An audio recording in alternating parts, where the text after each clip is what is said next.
A look back through time at the oldest business in Wayland. It opened all the way back in 1898, but the history may actually be in what's left in the building. It is time for another West Michigan story. Fox 17's Kevin Craig takes us through J.L. Smith Lumber. We'd like to introduce you to a man who, along with his father and grandfather, who have been running a business in Wayland for more than 100 years.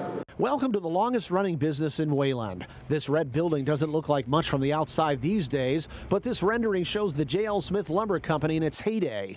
Started in 1898, its third generation owner has semi-retired and since closed the lumber part of the business, driven out by the big box stores. I started out as a kid shoveling coal, sweeping floors. Jay still does some glass and screen repair and takes old-time photographs and turns them into birthday and postcards for people. While the shelves are empty and the hardware inventory gone, the building itself is full of history. This is our 98-year-old cash register. Paper balers were state-of-the-art technology in the early 1900s. In fact, it put Smith Lumber on the map when Jay's grandfather bought the patent in 1910 and went into the recycling business. Safety, that's how they sold it to business people. Getting your scrap paper cleaned up, then you could sell the scrap paper for recycling, and it would pay for the machine and lower your insurance cost. This is a glass negative from the 1930s with an advertisement for Businessman's Paper Press.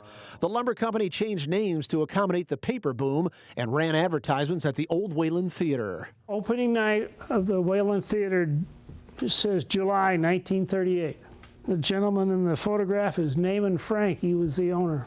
At that time, the movie was Coconut Grove, and moviegoers actually dressed up. But we still found more history. This is a flour barrel that my grandfather made for my grandmother after they got married in the late 1800s. We also spent time with Jay going through several different photo albums. Take a look at the huge Wayland fire of 1902 and the horse-drawn carriages around the same time, only to be replaced later by automobiles.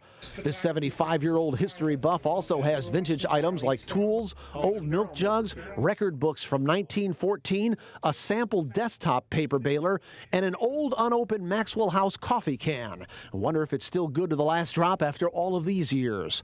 Oh, and don't forget the mascot of the store, Nitro the Cat.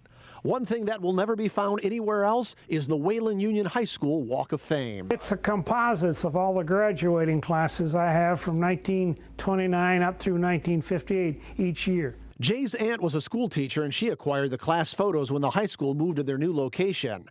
Anyone that follows the Detroit Tigers might remember Phil Regan from the class of '55.